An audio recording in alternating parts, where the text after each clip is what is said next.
Assalamualaikum warahmatullahi wabarakatuh.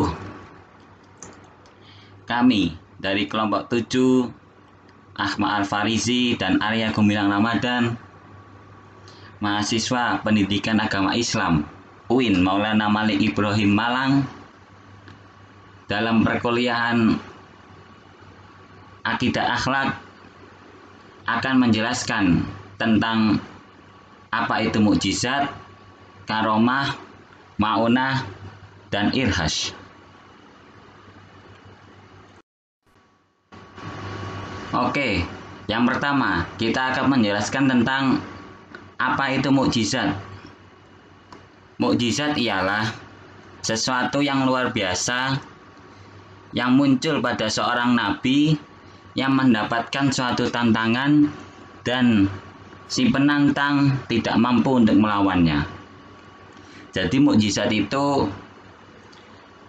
sesuatu yang luar biasa yang ada pada diri nabi, yang mana bila ada orang yang mencoba menantangnya, orang itu tidak mampu untuk melawannya. Selanjutnya yaitu fungsi dari mukjizat. Yang pertama, untuk melemahkan dan mengalahkan segala usaha orang-orang yang menentang seruan para Rasul Allah, baik yang dilakukan secara terang-terangan maupun secara sembunyi-sembunyi.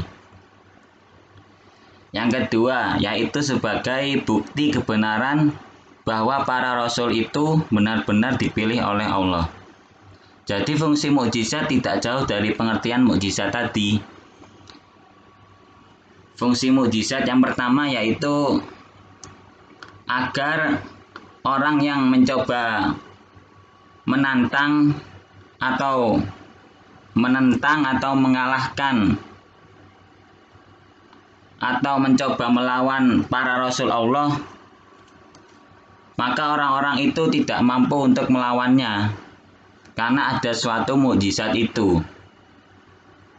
Yang kedua yaitu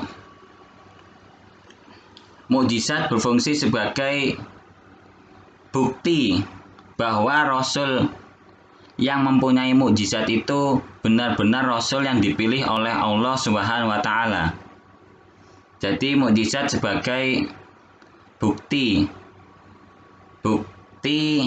kebenaran bahwa Rasul itu benar-benar Rasul yang dipilih oleh Allah Subhanahu wa Ta'ala.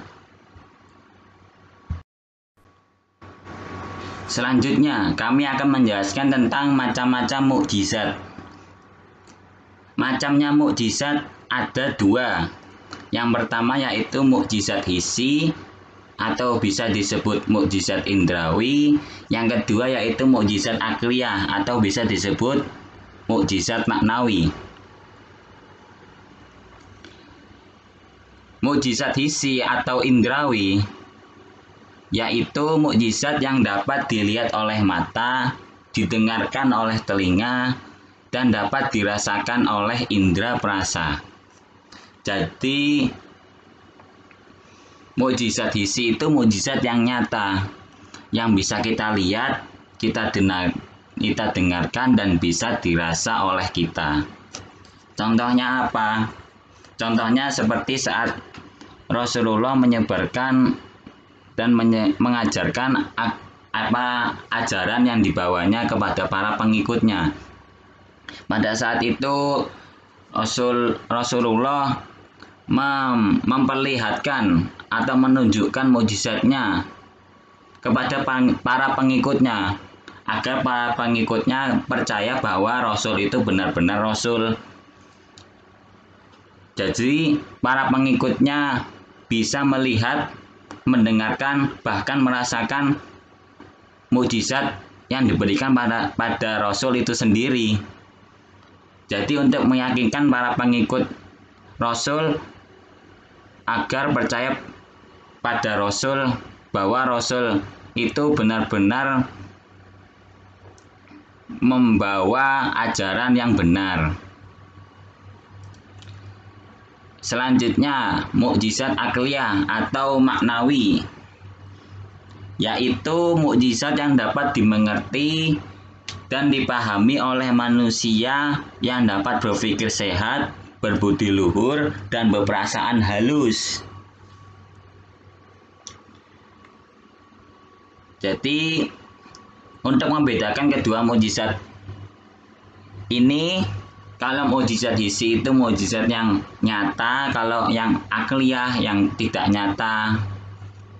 Berarti kebalikan dari hissi. Mukjizat akliyah kebalikan dari hissi, berarti tidak dapat dilihat oleh mata, tidak dapat didengarkan oleh telinga, dan tidak dapat dirasakan oleh indera perasa. Contoh dari mukjizat akliyah itu apa? Contohnya yaitu Rasulullah mendapatkan suatu wahyu, suatu mukjizat, yaitu berupa Al-Quranul Karim pada saat beliau berada di Gua Hiro. Nah, contohnya seperti itu. Pada saat di Gua Hiro, Rasulullah mendapatkan mukjizat atau wahyu berupa surat Al-Alaq ayat 1-5 yang berbunyi Iqra bismi rabbikal ladzi khalaq ila akhirih.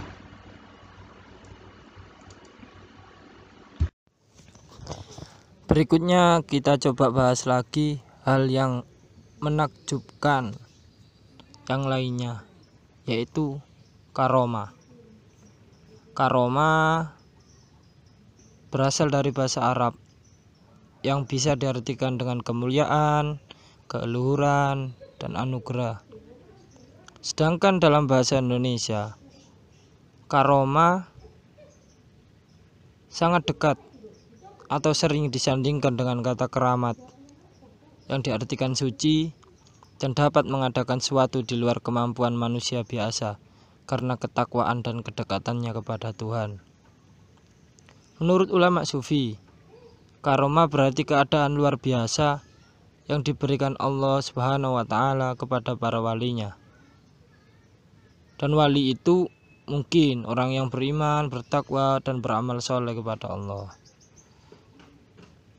Ulama sufi meyakini bahwa para wali mempunyai keistimewaan, semisal kecil, yaitu kemampuan mereka melihat hal-hal gaib yang tidak dimiliki oleh manusia pada umumnya.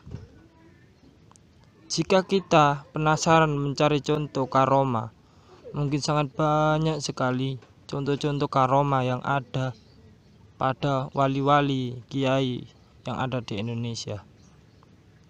Tetapi kita coba mencari contoh karomah yang diceritakan di dalam Al-Quran, tepatnya yaitu Quran surat An-Naml ayat 40, di mana di sana ada cerita kejadian yang dialami seorang ahli ilmu pada masa Nabi Sulaiman.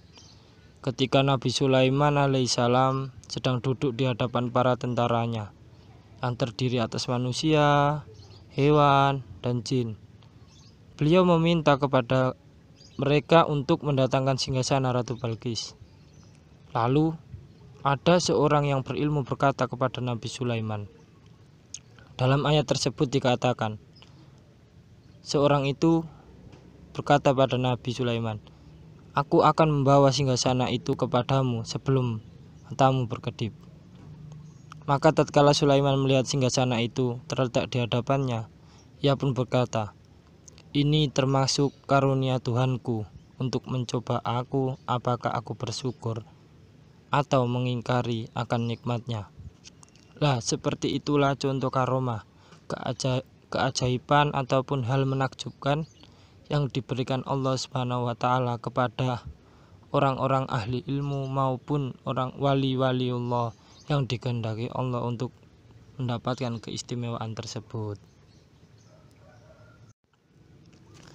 Berikutnya yaitu tentang ma'unah. Ma'unah bisa berarti pertolongan, yaitu pertolongan yang diberikan Allah Subhanahu wa Ta'ala kepada hambanya untuk mengatasi kesulitan yang sebenarnya menurut akal sehat melebihi kemampuannya. Ma'unah terjadi pada orang biasa karena berkat pertolongan Allah.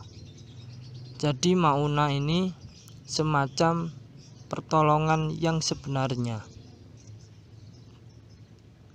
Seseorang itu tidak wajar lagi selamat dari sebuah kesulitan tadi, tetapi berkat adanya maunah mereka selamat. Seperti contoh ketika ada orang kebakaran di dalam rumah yang sebenarnya dia tidak bisa selamat lagi, tiba-tiba dia selamat. Ditabrak kereta, sebenarnya dia wajarnya meninggal, tetapi dia masih hidup. Seperti contoh lagi ketika korban tsunami di Aceh, seharusnya mereka banyak yang meninggal, tetapi ada beberapa yang tetap hidup dan selamat dari kejadian yang menakutkan itu. Lah, itu sebagian besar gambaran maunah Tuhan, maunah yang diberikan Tuhan kepada hambanya, yang berupa pertolongan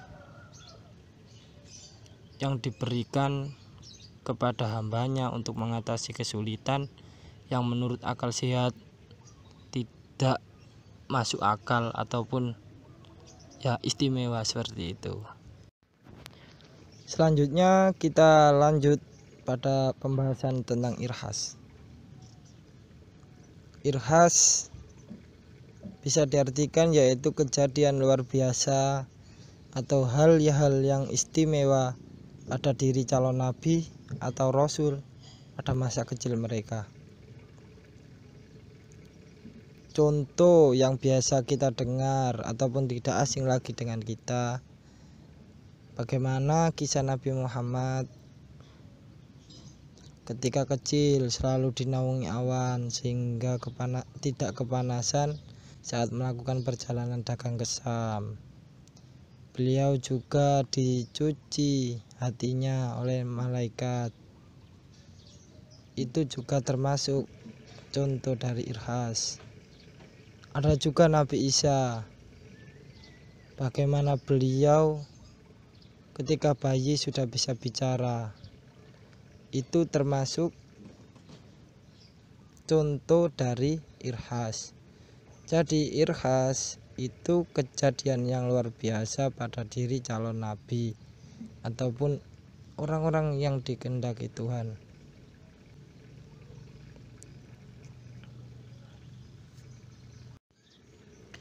Dan yang terakhir yang perlu kita sampaikan yaitu tentang hikmah.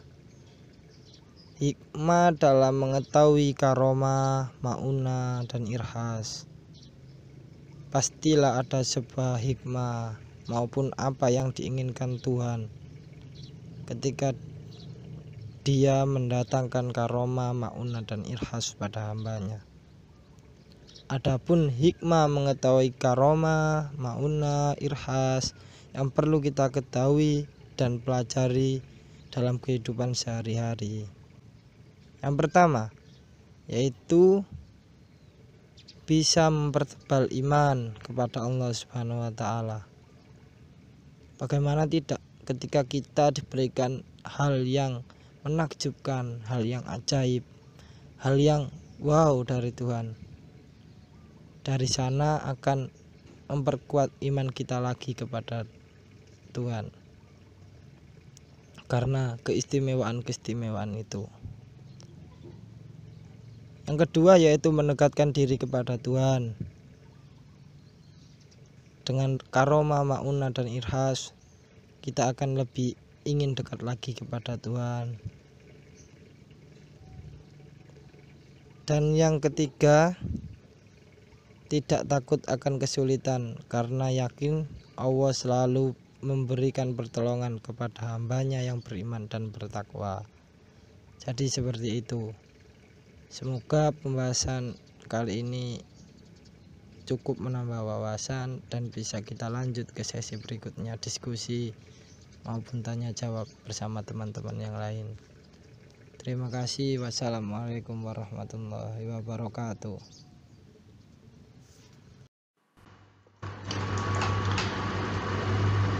Terima kasih atas penjelasan dari kami.